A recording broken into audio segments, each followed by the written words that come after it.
मैं अनुज कुमार आप सभी का एग्री अनुज के यूट्यूब चैनल पर स्वागत करते हैं। आज की इस वीडियो में बात करने वाले हैं जो आपका सामाजिक विज्ञान यानी कि सोशल साइंस का जो एग्ज़ाम हुआ था 2023 में क्लास 10th का, उसका क्वेश्चन पेपर यहाँ पर लेकर आया हूँ।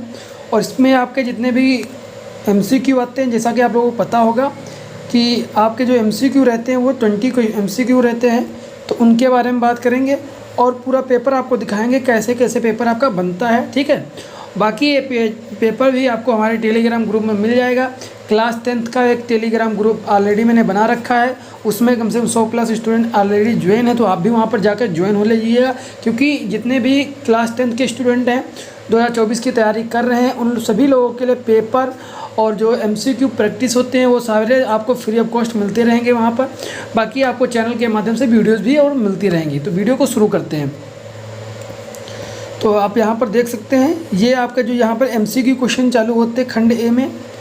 ठीक है, और ये भी आपको बताया जितने भी क्वेश्चन से इसमें जो है क्वेश्चन होते हैं, जितने भी क्वेश्चंस आते हैं MCQ में या जो भी क्वेश्चन आते हैं या शॉर्ट में, सभी के सभी करने अनिवार्य होते हैं। ऐसा कहीं नहीं होता कि कोई आपको छोड़ने हैं। ठीक है, वो अथवा में जो आते हैं वो भी आपको हम आगे बता देंगे कैसे उन्हें छोड़ना होगा।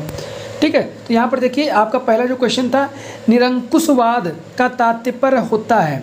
तो इसमें जब आपका जो राइट आंसर बनेगा तो इसमें आपका बन जाएगा निरंकुश में निर्मिश होता है नहीं, और अंकुश में जिस पर कोई अंकुश ना लगाया जाए, तो इसके हो जाएगा आपका बी, ऐसी शासन व्यवस्था जिसमें सत्ता पर किसी प्रकार के अंकुश नहीं लगाया जाए। ठीक है, तो इसको बोलते हैं निरंकुशवादी। और दूसरा है आपका उदारवादी से क्या तात्पर्य है। इसमें देखिए क्वेश्चन को आपको सिर्फ और सिर्फ टर्मिनोलॉजी से क्वेश्चन काफ़ी सारे आपके उठाए गए हैं, जैसे कि निरंकुशवादी है और उदारवादी है। तो उदारवाद में आपका क्या होता है, उदारवाद का मतलब आपका हो जाएगा जैसे कि व्यक्ति को स्वतंत्र तथा कानून के सक्षम समानता जो होती है उसे ही उदारवादी कहते हैं, लिबरेशन से कहते हैं। तो आपका उदारवादी उसमें आ जाएगा। ठीक है, ऑप्शन नंबर सी इसका राइट हो जाएगा। नेक्स्ट है जलियांवाला बाग हत्याकांड जो हुआ था उसमें गोली किसने चलवाई थी। ठीक है, तो ये बहुत इंपॉर्टेंट है, कब हुआ था ये भी क्वेश्चन पूछा जाता है। ठीक है, तो ये भी आपको अच्छी तरीके से याद रखा किस सन में हुआ था। 1999 में था, 1919 में हुआ था ये 13 अप्रैल को। ठीक है, तो ये जो है जलियांवाला बाग हत्याकांड जो हुआ था इसमें जो है जनरल डायर था, उसने नहीं जो है ये जो है आदेश जारी किया था गोली चलाने का। ये सभी लोग जलियांवाला बाग जो बाग थी वहाँ पर ये लोग विरोध कर रहे थे। किस चीज़ का, रोलेट एक्ट आया था, रोलेट एक्ट आया था एक, उसी का विरोध करते। इसमें एक्ट में क्या था, नो दलील नो अपील, इसमें ना कोई अपील कर सकते थे ना कोई दलील कर सकते थे, डायरेक्ट गिरफ्तारी हो जाती थी। इसी के विरोध में सभी लोग विरोध कर रहे थे। पंजाब में ये घटना घटित हुई थी। नेक्स्ट है जर्मनी के एकीकरण में प्रमुख भूमिका किसकी थी। तो ये भी इम्पॉर्टेंट है, जो भी आपकी क्रांतियाँ होती हैं। ठीक है, जैसे कि आपका जर्मन क्रांति, रूसी क्रांति, ये सभी आपकी क्रांतियाँ जो होती, फ्रेंच क्रांति, तो इससे भी आपका क्वेश्चन बनते हैं जो इसमें मेन जो लीडर होते थे। तो इसमें राइट आंसर आपका हो जाएगा सी, बिस्मार्क जो है एकीकरण में प्रमुख भूमिका निभाई थी। नेक्स्ट क्वेश्चन है चौरी चौरा कांड कब हुआ था। तो चौरी चौरा कांड कब हुआ था, तो इसके अगर बात करें तो यहाँ पर राइट आंसर आपका हो जाएगा 1922 में हुआ था चौरी चौरा कांड। ठीक है, इसमें क्या हुआ था, ये गोरखपुर में घटी थी, गोरखपुर में ये घटना घटित हुई थी। इसमें क्या था, एक पुलिस थाना था, उसी को उसमें घेर का जो है आग लगा दी थी। ठीक है, उसी को बोलते हैं चौरी चौरा कांड। ठीक है, और आपको ये तो बताएं कि आपका 1919 में क्या हुआ था, जलियांवाला बाग हत्याकांड। 1929 में क्या हुआ था, इसमें जो है आपका पूर्ण स्वराज जो है इसकी मांग की गई थी लाहौर अधिवेशन से। तो वो जो भी इंपॉर्टेंट क्वेश्चन रहेंगे ना, तो आपको साथ ही साथ बताते रहूँगा। बाकी आप लोगों के लिए एक नया जो है स्टार्ट होने वाला है कि डेली जो आपको कम से कम 15+ क्वेश्चन मिलेंगे सभी सब्जेक्ट की। जैसे कि इसमें आपका साइंस भी रहेगा और जो भी आपका सामाजिक विषय है, आपका हिंदी के भी क्वेश्चन हो जाएंगे उसी में। ठीक है, तो ये सभी मिला के जो है 15 से 20 क्वेश्चन डेली आपको डेली देखने को मिलेंगे हमारे यूट्यूब चैनल पर, MCQ के रूप में रहेंगे, ताकि आपको जब तक पेपर होगा ना तब तक आप लोगों को MCQ के माध्यम से आपको तैयारी अच्छी करा देंगे, ताकि आपको MCQ गलत हो ही ना। क्योंकि 20 नंबर बहुत इंपॉर्टेंट रहते हैं। अगर डायरेक्ट आपको बहुत कम समय में अच्छी तरीके से आप तैयारी कर सकते, कुछ नहीं करना, सिर्फ आप डेली जो है सुबह सुबह देखना होगा वीडियो को बस, और याद तो मैं आपको करा दूँगा, सिर्फ आपको देखना होगा। नेक्स्ट आपका है विभिन्न स्तरों पर सत्ता का बंटवारा कहलाता है। तो इसको समझिए, जो सत्ता होती है, ठीक है, जो गवर्नमेंट में जो सत्ता होती है उसको कैसे बंटवारा होता है, तो उसको बंटवारा जब होता है तो उसे बोलते हैं संघीय सरकार। संघीय सरकार समझ रहे, जैसे कि एक केंद्र में सरकार हो गई, एक राज्यों में सरकार हो गई। उसके बाद आप देखते होंगे आपके गाँवों में जो है ग्राम पंचायत होती है, ठीक है, ब्लॉक स्तर पर होती है। तो ये सभी जो है ना, मतलब संघीय व्यवस्था कर दी, बंटवारा, सत्ता का बंटवारा, यानी कि सबसे पावर केंद्र को होता है, उसके बाद राज्य को पावर होता है, उसके बाद जो है आपका ब्लॉक स्तर पर जो मेयर्स वगैरह होते हैं। जैसे आप लोकली अगर गांव से बिलोंग करते हैं तो आपके यहाँ प्रधान लोग होते हैं, पंचायत होती हैं, ठीक है, ग्राम सभाएं होती हैं। इसीलिए जो सत्ता का बंटवारा इसको तो इससे बोलते हैं संघीय सरकार। नेक्स्ट क्वेश्चन है, हिंदी किस प्रकार की भाषा है? ये इंपॉर्टेंट है, किस प्रकार की भाषा? तो ये राज्य भाषा है। राज्य भाषा नहीं कह सकते हैं आप, राजभाषा है, ठीक है, राज्य भाषा नहीं कहेंगे, ठीक है, ये भी आप याद रखिएगा, राजभाषा कहते हैं इसे, ठीक है। और ये अनुच्छेद 343 में, ये भी इम्पोर्टेंट है, याद रखिएगा, ये राजभाषा किस अनुच्छेद में दिया गया है तो हिंदी को, तो ये आपका 343 अनुच्छेद उसमें दिया गया है। नेक्स्ट है, संविधान के माध्यम से महिलाओं का प्रतिनिधित्व सुनिश्चित किया गया है।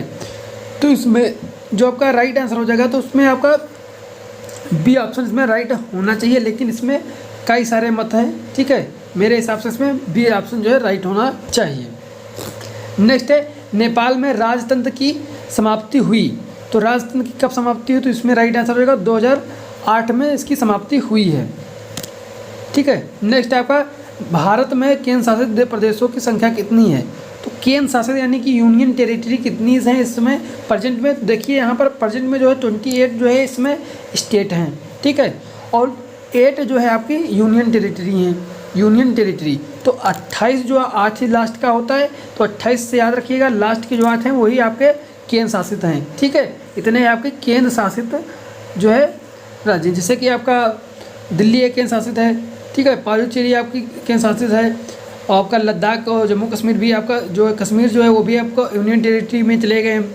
तो इसी प्रकार से आपके टोटल 8 चले गए हैं इसमें, ठीक है। चंडीगढ़ आपका है, तो इस भी इसमें आ जाएंगे। नेक्स्ट है, हरा सोना किसे कहते हैं? यहाँ पर थोड़ा समझने की बात है कि हरा सोना, ग्रीन गोल्ड जो है वो कहते हैं किसको? बम्बू को कहते हैं, यानी कि बांस को कहा जाता है, ठीक है। तो वो तो ऑप्शन में है नहीं आपके, ठीक है। बांस भी होती क्या है? एक प्रकार की घास होती है, ये भी याद रखिएगा, बांस क्या है? एक प्रकार की घास होती है। और इसमें राइट आंसर हो जाएगा अकॉर्डिंग टू ऑप्शन, तो वो आप जाएंगे आप ऑप्शन ए के अनुसार, ठीक है। नेक्स्ट है, जलमंडल का कितना प्रतिशत भाग समुद्री जल के रूप में उपलब्ध है? तो इसका राइट आंसर आपका हो जाएगा 97.5%। जो है जो भी जितना भी जल होता है उसमें से 97.5 जो है आपका समुद्री जल होता है, जो कि पीने योग्य नहीं होता, क्योंकि ये साल्टी होता है, यानी कि ये खारा जल होता है, ठीक है। उसके बाद कम से कम 2% तक जो है आपका जो है वो ग्लेशियर के रूप में होता है, यानी कि बर्फ़ के रूप में रहता है जल। बाकी का होता है जो बचा होता है वो जो है आपके पीने योग्य होता है, मीठा जल होता है, ठीक है। नेक्स्ट है, राबी की फसलों को बोने का समय क्या होता है? तो राबी की फसलों की अगर बात करें तो राबी की फसलें जो है, जैसे गेहूं का जो फसल होती है वो राबी की फसल होती है। तो गेहूं अक्टूबर और दिसंबर में बोया जाता है, यानी कि इसका राइट आंसर हो जाएगा आपका अक्टूबर, ठीक है। वहीं अगर बात करें जून जुलाई में आपका खरीफ का सीज़न रहता है, किसका? खरीफ का सीज़न, ठीक है, जिसमें आपका बाजरा, धान जो है ये सभी इसमें लगाए जाते हैं, ठीक है। मार्च अप्रैल की अगर बात करें तो इसमें जो है आपका जायद का रहता है। जायद का मतलब होता है जिसमें खीरा, ककड़ी, तरबूज जो ये सभी चीज़ें लगाई जाती हैं, ठीक है। जो ये हॉट जो भी लूज टाइम पर जो है, जैसे खीरा आप देखते होगे मई जून में आप आसानी से उपलब्ध रहता है, ठीक है। तो ये सभी जो है जायद की होती हैं, कम समय के लिए और जिनमें पानी होता है। ऐसे याद रखिएगा, जिनमें ऐसी सब्जियाँ जिनमें पानी की मात्रा अधिक होती हो, ठीक है। ये आपको हिंट के लिए मैं बता दिया हूँ, ठीक है। कौन सा उद्योग चूना पत्थर को कच्चे माल के रूप में प्रयुक्त करता है? तो कच्चे माल के रूप में कौन करेगा? तो ये आपका चूना पत्थर सीमेंट बनाने के लिए करेंगे। पटसन आप जानते हैं, जिसे कहते हैं क्या? पटुआ, ठीक है, जिसे जूट भी कहते हैं, ठीक है, ये सभी आपका आ जाएगा। नेक्स्ट आपका, निम्नलिखित में से कौन सा आधारभूत उद्योग है? अब यहाँ पर देखिए आधारभूत उद्योग कहा गया है, इसका मतलब क्या है? आधारभूत मतलब कि ऐसा उद्योग जिसके ऊपर कोई अन्य भी उद्योग आश्रित हो, समझ रहे हैं? जैसे कि लौह इस्पात उद्योग, अगर लौह इस्पात उद्योग होगा तो कोई भी उद्योग इसमें से आप खोलें, चाहे आप एल्युमिनियम उद्योग खोलें या फिर चीनी का उद्योग करें या फिर आपका कागज़ का बनाने का, क्योंकि लौह उद्योग अगर नहीं होगा तो आपका क्या चीनी मिल लगा पाएंगे, क्योंकि उसमें भी मशीनरी जो होगी उसमें भी लोहा लगा होगा। आप कागज़ का उद्योग करेंगे, उसमें कागज़ छापने के लिए जो भी वो मशीनरी होगी वो किसकी बनी होगी, वो भी लौह इस्पात की बनी होगी ना। ठीक है, तो एक देखा जाए तो लौह इस्पात जो उद्योग है ये आधारभूत उद्योग है। ठीक है, ये बेसिक है। ठीक है, तो इसमें राइट आंसर आपका सी हो जाएगा। नेक्स्ट है सूचना का अधिकार अधिनियम कब पारित हुआ, तो इसका राइट आंसर हो जाएगा अक्टूबर 2005 में पारित हुआ। नेक्स्ट है भारत में आर्थिक उदारीकरण की शुरुआत कब की गई, तो आर्थिक जो उदारीकरण है इसका शुरुआत की गई तो 1991 में की गई थी। तो कुछ देखिए यहाँ पर सन के से रिलेटेड जो है लगभग 3 से 4 क्वेश्चन आपको पूछे गए हैं, तो ये आपको ऐसे याद करोगे नहीं याद रहेंगे, लेकिन अगर आप डेली देखोगे, ज़्यादा आपको समय नहीं देना होगा, ओनली जो है 20 मिनट के अंदर जो वीडियो आपको मिल जाएगी डेली। लगभग परसों से आपकी ये वीडियो स्टार्ट हो जाएगी। ठीक है, जिसमें आपको 10th की जितने भी आपके सब्जेक्ट हैं सभी से 5-5 क्वेश्चन आपको मिला के डेली आपको प्रैक्टिस करने के रूप में मिलते रहेंगे, ताकि आपको सभी के जो है एक साथ जो है कॉम्बो तैयारी होती रहेगी। ठीक है, तो अपने दोस्तों तक जरूर शेयर करिएगा। ठीक है, और अपने दोस्तों तक शेयर करिएगा और अपने जो भी फ्रेंड हो, क्लोज फ्रेंड, उनके पास जरूर भेजिएगा, और जो भी अपने कॉलेज में हो सभी लोगों के पास भेजिएगा, ताकि आप लोग अच्छी तरीके से तैयारी करेंगे तो मुझे भी कोई दिक्कत नहीं होगी। और आप लोगों के लिए मैं फ्री ऑफ कॉस्ट पिछली बार भी कराया था, वो भी आपको टेस्ट सीरीज भी आपको प्रोवाइड करा दूंगा एग्ज़ाम से पहले। ठीक है, तो आप लोग टेलीग्राम ग्रुप जरूर ज्वाइन कर लीजिए, वहाँ पर भी आपको कुछ मिल जाती हैं, कुछ भी आप दीजिएगा, वो भी आपके लिए फ्री रहेंगी। नेक्स्ट है विकास का महत्वपूर्ण घटक है, तो महत्वपूर्ण घटक इसमें क्या हो जाएगा विकास का, तो ये आपको इसमें देखा जाए तो मेन जो आपका होता है वो आय होती है। ठीक है, कितनी आप आय, अगर आपके पास पैसा नहीं होगा तो आपका विकास क्या होगा। ठीक है, तो मेन इसमें क्या होता है इनकम, तो इसमें आय आपका राइट आंसर होना चाहिए। नेक्स्ट क्वेश्चन है जब एक देश के एक स्थान से दूसरे स्थान पर व्यापार किया जाता है तो किसे कहते हैं। देखिए एक देश है, मान लीजिए अपना भारत है, ठीक है, एक स्थान से दूसरे स्थान, मान लीजिए आप यूपी के रहने वाले हैं और आपको जो है यूपी के रहने वाले हैं और नारियल जो है आपका केरल में होता है। ठीक है, तो अब जो नारियल है वो केरल में होता है, तो ये नारियल जो है वो यहाँ तक यूपी में आप बेचने के लिए लाएँ, तो ये एक स्थान से दूसरे स्थान, कहने का मतलब एक स्थान से दूसरे स्थान पर व्यापार किया जाना, वो कहाँ पर, एक देश के अंदर, तो इसे क्या आप बोलेंगे आंतरिक व्यापार बोलेंगे, यानी कि ऑप्शन नंबर ए हो जाएगा। ठीक है, अगर यही आप ये नारियल जो था आपका केरल में जो उत्पादन हुआ, इसका अगर आप जो बेचते हैं, ये मान लीजिए आप अमेरिका के साथ बेचते हैं, तो ये आपका क्या हो जाएगा अंतर्राष्ट्रीय व्यापार हो जाएगा या फिर बाहरी व्यापार कर सकते हो। ठीक है, और स्थानीय व्यापार क्या होता है, जैसे कि आपके जो मेन जो आपके जहाँ पर आपका घर है वहाँ से आपके नज़दीकी कौन सी बाज़ार है, ठीक है, वहाँ पर जाके आप बेच दिए। मान लीजिए आप सब्जियों का प्रोडक्शन किए, मान लीजिए आप सब्जी में लौकी तोरई ये सब की उत्पादन किए और जाकर तुम अपनी बाज़ार में बेच दिए, तो आपका स्थानीय बाज़ार हो गया। ठीक है, लोकल एरिया में, तो इसमें आपका राइट आंसर होना चाहिए ए।